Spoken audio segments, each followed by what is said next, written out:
fadhaan sukkaara takkatti makee waliin geenyaan bishaanuma ta'ee gasii fuula kee dhiqee fuula kee duratti dibadhee jira.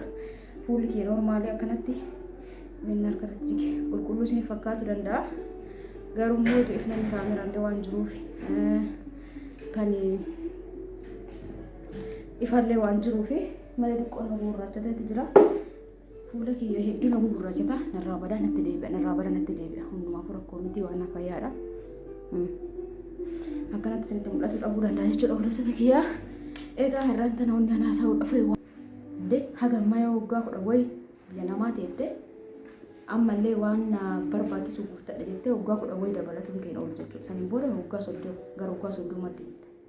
Inni hawwi keessa jiraatu edda galtee jireenya jechuun rakkoo fi bal'ollee ofii keetii maatii kee hojii dabarsitee kan jiraattu hangara kiyyaa jechuudha. Jireenya jechuun jireenyumaa jechuu isaa kabartu argataaf qabaatallee maatii kee wajji ijoolleetii wajji kan dabarsitee kan rakkattas gisee gammaddee gisee gadditee ijoolleetii wajji yoo keessa dabarte ijoolleen teellee rakkinni nama barsiisa malee nama ajjeesu ni galee ijoollee rakkattee guddattee fi ijoollee rakkoon argin kamtu caala kan rakkattee guddateetu caala jechuudha. Ijoollee rakkattee guddattee bu'aa bahii jireenya hedduu beekti maloota garaagaraa hedduu baratti jireenya keessatti argaa waan guddattee jechuudha. Immoo iyyuu ala deemtaniif isin hoggaa meeqa hojjettaniif rakkoo balleessan jettanii abadan hin yaadina. Akkasii mana dhuunfaa keessanii yoo qabaattan wanni biraa biyya keessatti hojjettanii of hin dadhabne jiraatuuf haa jireenya haqa fedhaa hojjetu. Osoo akkas ta'e rakkoo nama ajjeestee bar namni biyyaa hunduu ni dhuma. Alla jennee achitti hafne baranallee wanni dhufe kunoo haalli jireenyaa hedduun sodaachisee ati mee maan nuti jettanii ol nagaafattan. Jalqaba irratti jechuudha hordoftoota kiyya. Anam alallee deemuu baadhu hin arga ijoollee hedduu. Hiriyoonni tiyyaallee tana biraa deemanii hedduudha. Anugaa dubbachuuf tasa gara bultii kaaseenii fedhee heerumee osoo akkas umriin kiyyaaf osoo hin ta'in xiqqoo ta'eeti jechuudha kan maatiin gara bultiin kenne.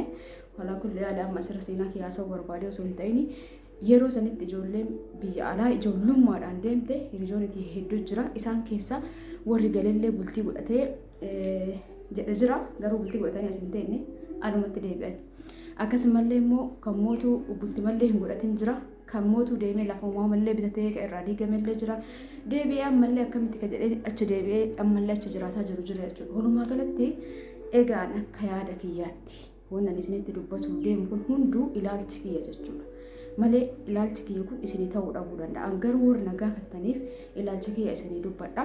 Haga xumuraatti na waliin tura. Salaamtallee hin daganne. Assalaamu alaikum warahmatullahi wabarakaatu.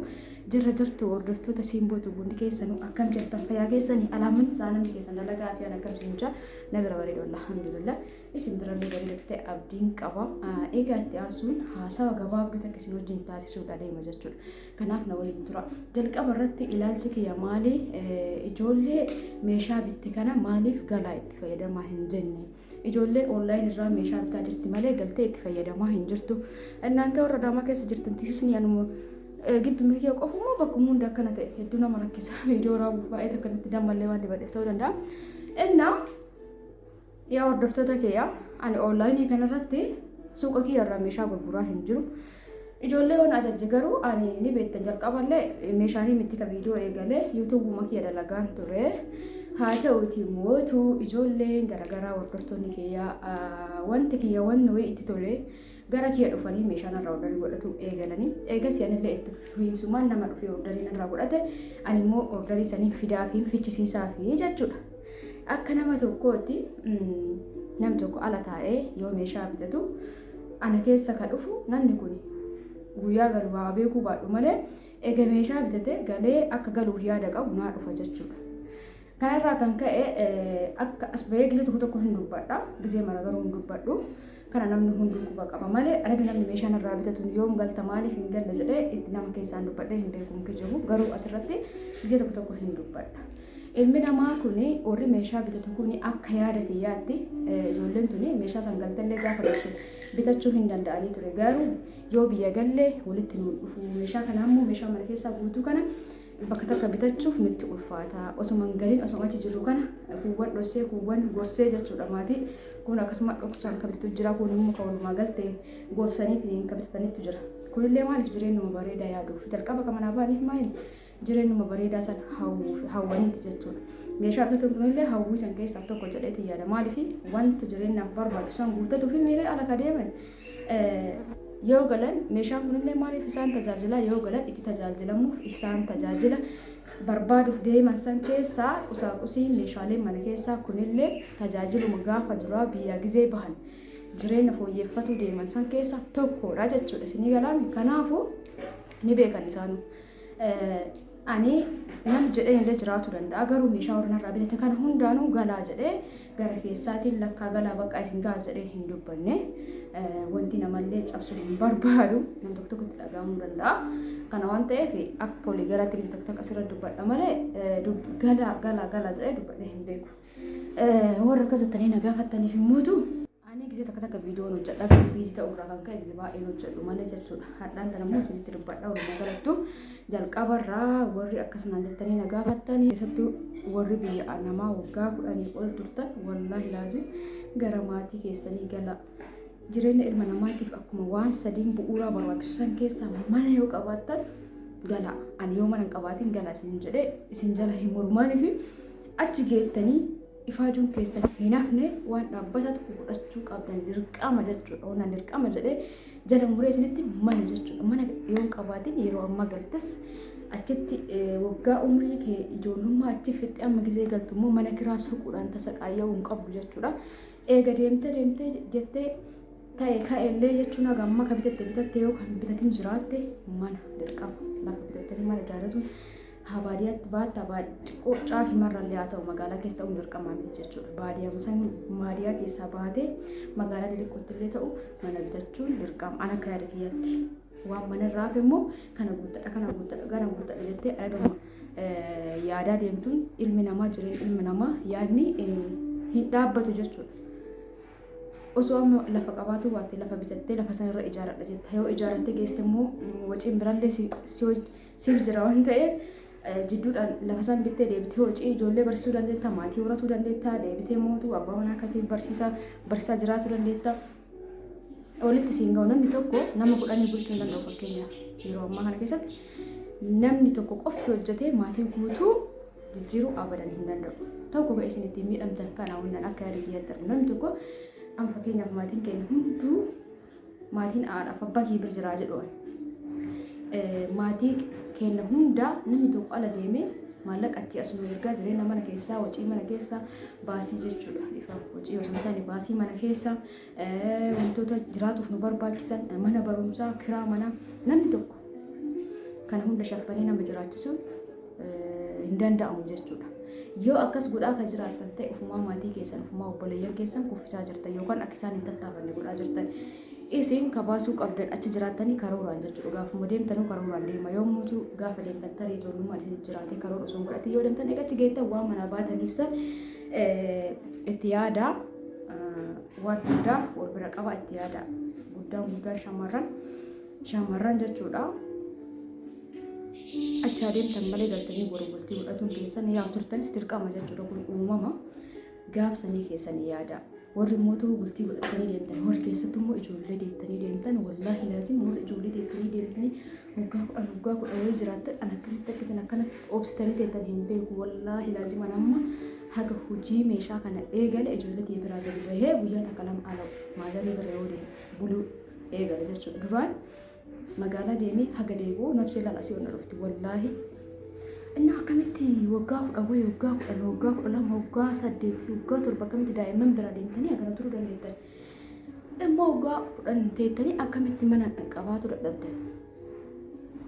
Namni gaafa jireenyi xiqqoo tasgabbaa'ee tanaan ture jechuudha. Namni tanaan dura qusatee waan tokko hin godhatin yeroo amma kana godhate kanatti immootu akkamitti danda'ama.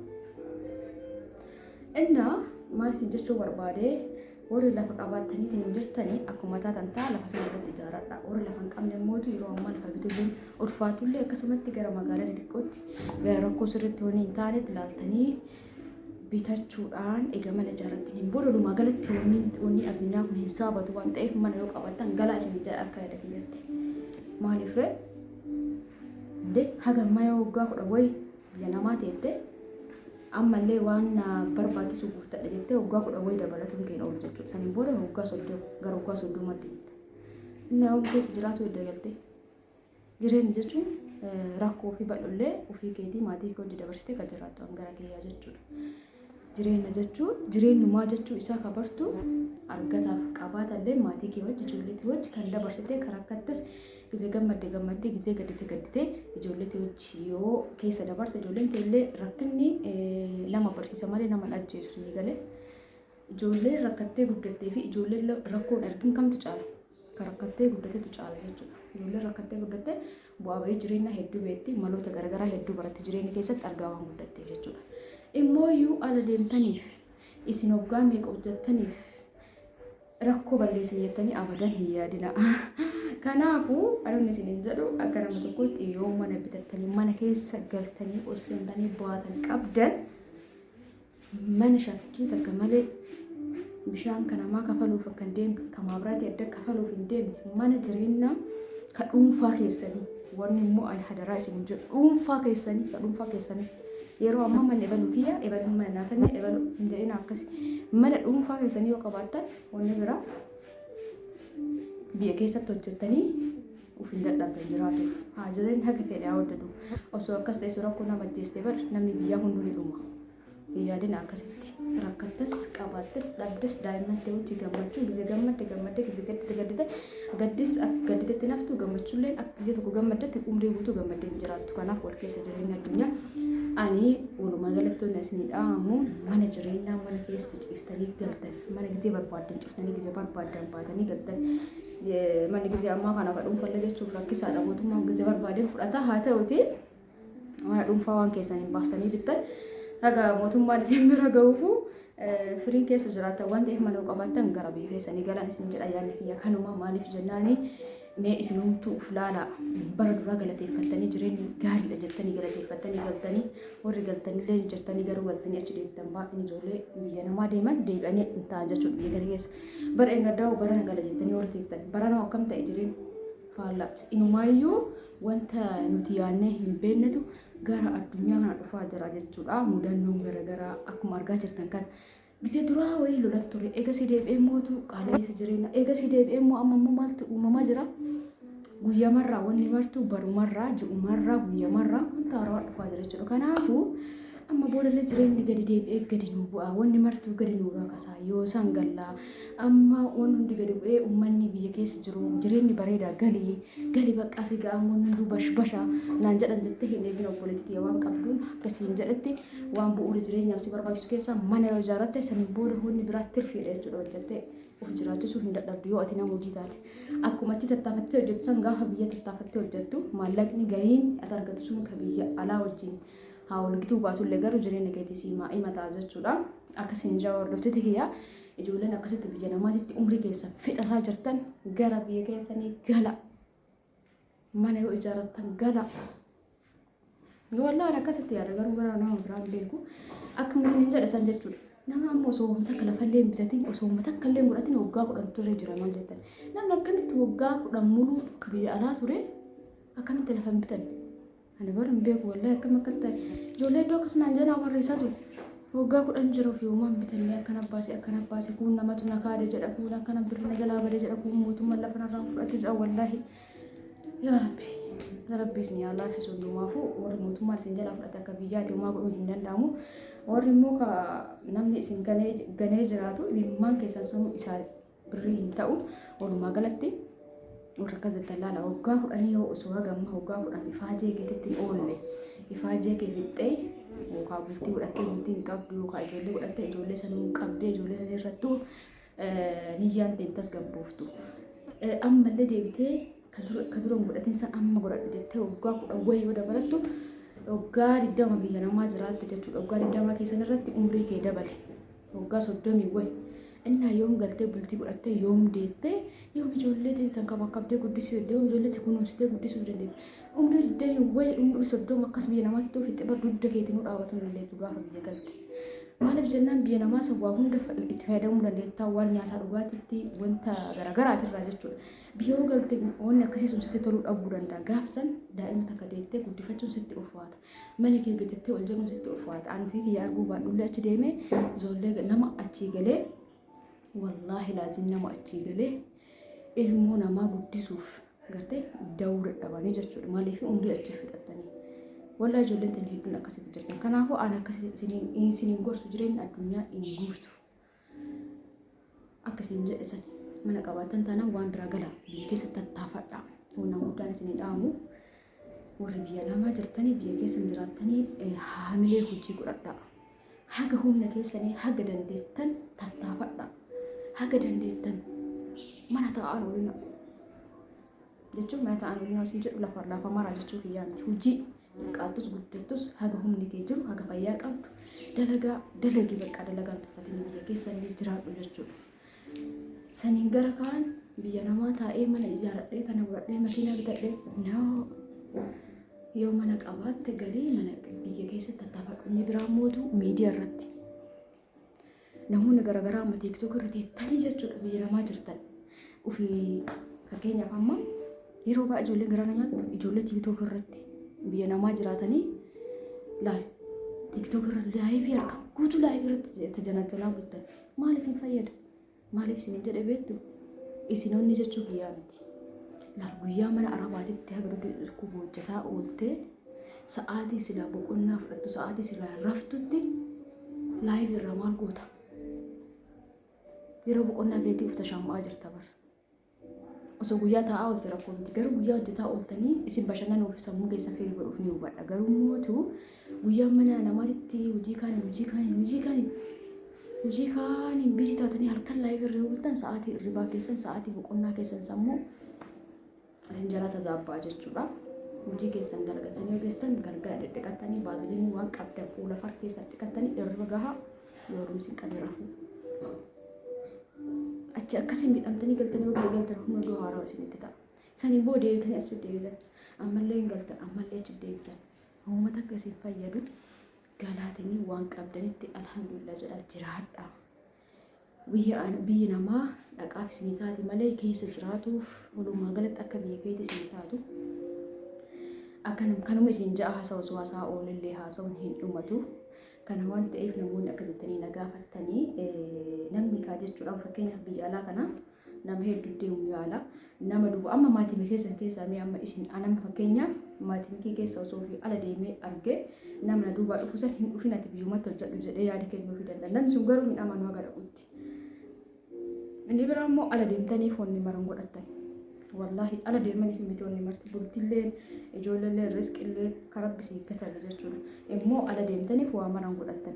Karoora yoo qabaatin yoo akkaataa itti fayyadama isaa hin beekin haga feetajii birrii amma ji'aan birrii meeqa argattan birrii Itoophiyaa meesin ji'a tokkotti biyya namaa sana hojjettan 100,000 yoo osoo argattanii osoo waggaa tokko hojjettanii meeqa dhufa? Waggaa 3-4 hojjettan mal lafa bitatu hin dandeettan. Waggaa 10 hojjettanii waggaa 15 hojjettan sababni isin lafa bitataniif maaliin? Yoo nama amanuu diddanuyyuu waggaa 4 akkas yoo asii deemtan akkaawuntii keessan baafadhaa deema. Guddaan ijoollee hedduu godhuuf tarkisaa jiru kan akkaawuntii maqaa keessaniin baafadhaa deema. Namni biraa baasuu hin danda'u. Rabbi nagaan isin haa galchu. Namni hedduun immoo yoo adiin gadiin birrii sun akkamitti baa jedha. Foorni ni jira akkaataa ta'uu qabutti. Akkaawuntii keessan baafadhaa deema. Akkaataa birrii ji'a keessanii fudhattanii baankii irra galfadhaa ji'a 3-4 booda waggaa 4-3 booda koottaa waan jiru ofii keessanii irra dhaabadhaa laala dallaalaa hojii ta'ee maatii hojii ta'ee lafa keessan bitadhaa achi deebi'a. Ebalunaabit jechuudha nama ajjeefaturra. Waggaa 2-3 lafa yoo bitattan waggaa san irratti 2-3 irratti waggaa takka 2 yoo dabalattanii hojjettan mana keessanii akka barbadanitti waggaa 5tti ijaarattan. Hojii biraa diqqoo ergaa namaa jechuudha. Diqqoo maaliif irra nama ajjeesu namni indee ataan fakkeenyaaf walitti godhattee deemtaa jennu. Abbaan manaa keessuun qabaatee dhabelee diqqoollee ta'u si bulchaa jiraan jiru. Qotee bulallee ta'uu bakka hojii mootummaallee ta'uu hooma qaba jechuu barbaadeeti. Inni asitti waan mana jiru haashaffanu. Ati deemu gurra kee qabadhu yoo barbaadde ayyaanaaf birrii xiqqoo ji'a 2-3tti birrii xiqqoo ergiif hojii mana keessaa jechuudha. Birrii baay'istee sun ta'in. Yookaan immoo fuutee birrii muluu ergitee inni illee osoo hin beekin namni tokko osoo balleessuu hin beekin birriin baddii birriin hin dhaabbattu wallaahi. Akkasitti waa godhatu dhabdan jechuudha. Kanaafuu karoora yoo cakkanna jetteetiin of qabde malee waan godhattu. Yoo waan godhatin immoo biyya namaa sanatti umurii fixxa. Ijoollee ta'e wajjin jaalalaan hin jiraanne yookaan yookaan guutumaan guututti achi teettee waan barbaachisan hunda siin guutamne yookaas ijoollee hojii gammachuun hin jiraanne qalbiin bakka nama si jiraata. Qalbiin bakka namoo siin jiru yookaan ijoollee jiraatu fedha akka nama kamittuu bultii akkanatti yoo ilaaltu osoo maal qabanillee biyya kiyyatti haadha fi abbaa kiyya bira deemaa ijoollee akka barbaade kunuunsaa jiraadha jedha hawwa bakka hojjetu sanitti illee ifaajaa wanti yaaddesanuu bakka inni bakka baay'ee yaadde jechuu barbaadeeti. Kanaafuu obboleeyyan kiyyaa warri meeshaa bitattanillee dhuguma meeshaa warri bitattan galaa itti fayyadamaa isiniin jedha. Warri meeshaa bitachuuf yaada qabdan immoo osoo murteessin meeshaa bittanii lafa keessan meeshaan sunuu akkasumatti yoo taa'e isin jalaa baduu danda'a. Kanaafuu meeshaa warri bitattan warri galuuf qophii taatan qofa osoo taatanii bareedaadha. Meeshaa gachuun keessan badaa miti. Wallaahi warri duraan bitatan fa'aa maashaallah gatii gisee nagahaa jechuudha. Garuu meeshaa bitattan galtanii rabbi namitti fayyadamu isin haa taasisu. Isinillee galuuf karoora godhadha. Jal'istanii biyya namaa dalagaan oolidha. Wallaahi humna fixataan oolidha jal'istanii oolidha jechuudha. Jireenyi isaan oolu jechuudha. Jireenyi addunyaa kanaa guuteen guutu bakka. Osoo akka fedhee si guute amma mana tokko lafa tokko ijaaratte mana jetta mana yoo ijaaratte meeshaa mana keessa jetta meeshaa mana keessa sanoo ijaaratte geessite majalisa biffee maali minxaafi jetta osoo sanuu geessite makiina jechuu dandeetta. Siigalee kana waan ta'eef jireenyi hin dhaabbatu haga lubbuun nu keessa jiru waanuma tashaale yaanna. Ani garuu akka nama tokkootti alhamdulillah jettanii waan qabbanitti gammadaa osoo jiraatanii bareedaadha. Ijoolleen tokko tokko immoo akka eegaluuf taana jedhanii umurii isaanii fi oolfatullee jira. Namni hubannoo hin qabne eegaluyyuu kana godhatte dhugaadha akkas jettanii morkattanii hojjetuun keessan bareedaadha. Garuu mootu osoo qabdan akkas godhu malee sammuu keessan hin deema waan qabdanitti yoo hin gammade ka boru fiddan sanitti illee hin gammaddan.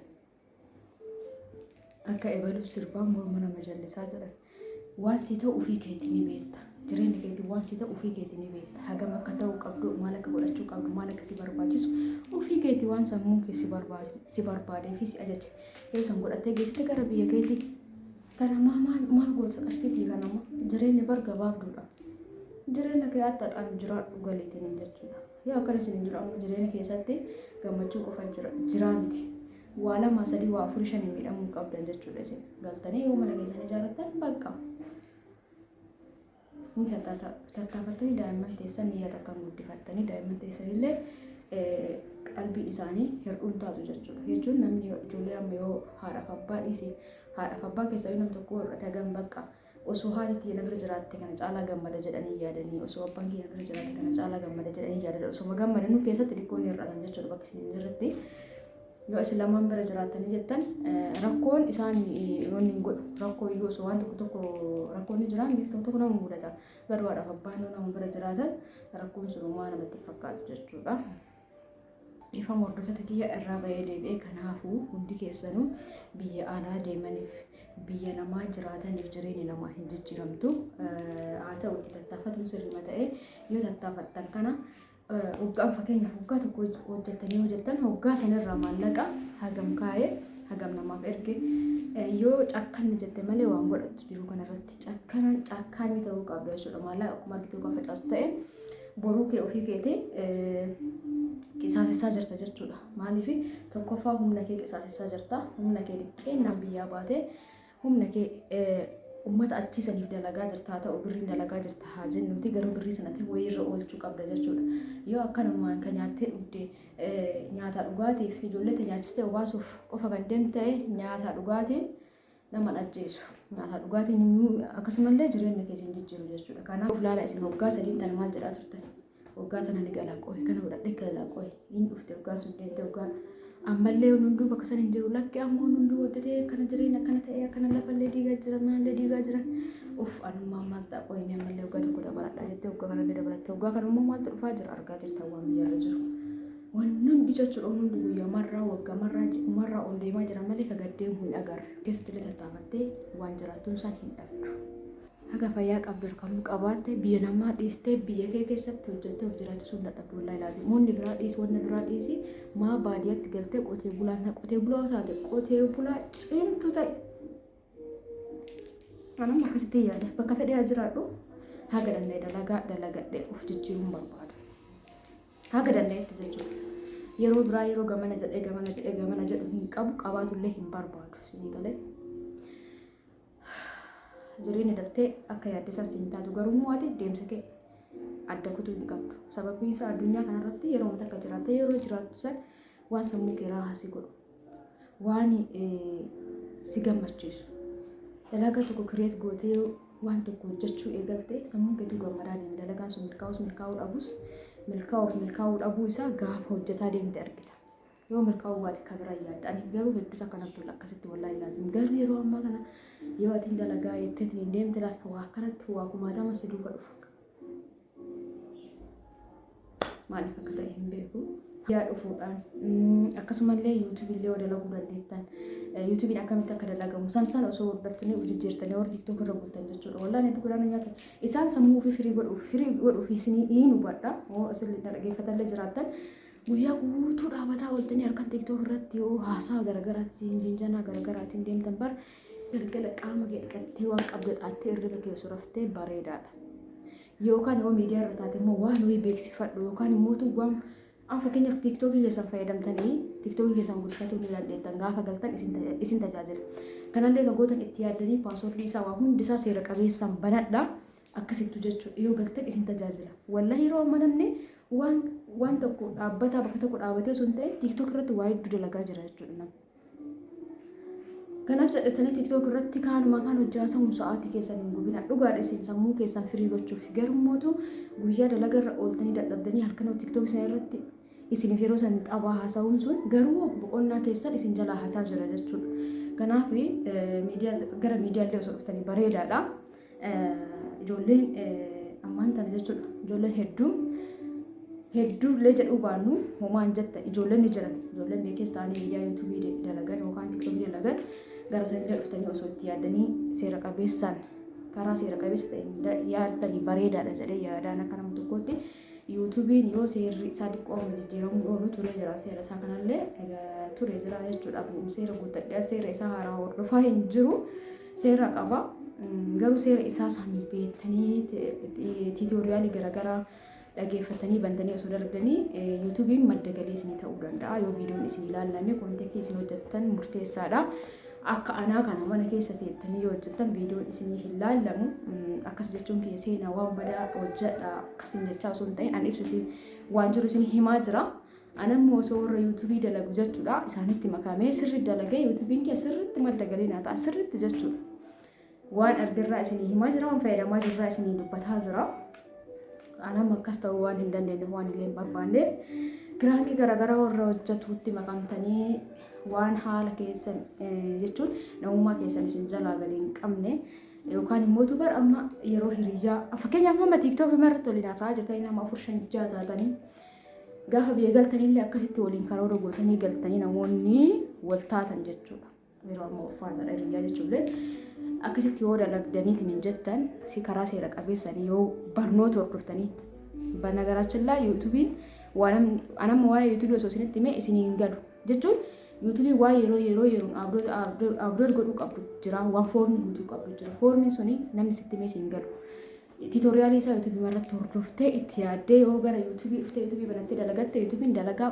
guddaa fi isa bareedaa fi bakka akkam jedhee isinii himu yoo ati waan hocaan namni kennammoo inumaa si ilaalu waan hocaa malee jechuudha warra waan hocaa dalagu argaa jirtanii miti akkasitti yoo dalagattan isinillee madda galii isinii ta'uu danda'a tiktook illee yoo dalagdan waan garaagaraa achirratti beeksifadha warra tiktookii dalaguu jaalattan kanuma isiniin jedha miidiyaa fayyadamtaniitiin biyya keessallee teettanii akka barbaadanitti dalagachuu dandeettanii dirqama biyya namaa teettanii umrii keessan fixuu qabdan jechuu barbaadeeti egaa viidiyoon akka badaa isin dheeratee jira dhiifama guddaan isin jedha hangama kiyya kanuma isiniin jedha wanti balleessoo jiraate wanti qalbii isin cabsoo jiraate haasawaa kiyya keessatti dhiifama naa godha afwaan isiniin jedha laayik sheer gochuun akka hin dagatamne kallattimaan viidiyoo biraatiin inshaallah walitti deebina hangasitti hundi keessanuu akkuma jirtanii fayyaa keessanaa tura hedduu isin jaalladha hedduu isin kabaja channel kana warra raawwatan subscribe gochuun channel kana akka guddistanillee isin jaa hordoftoota kiyya namoonni meeshaa na biraa qabdan please meeshaa keessan na biraa fudhaa kan meeshaa immoo na biraa qabdaniitiin eeggataa jirtan obsaan eeggadhaa isiniin jedha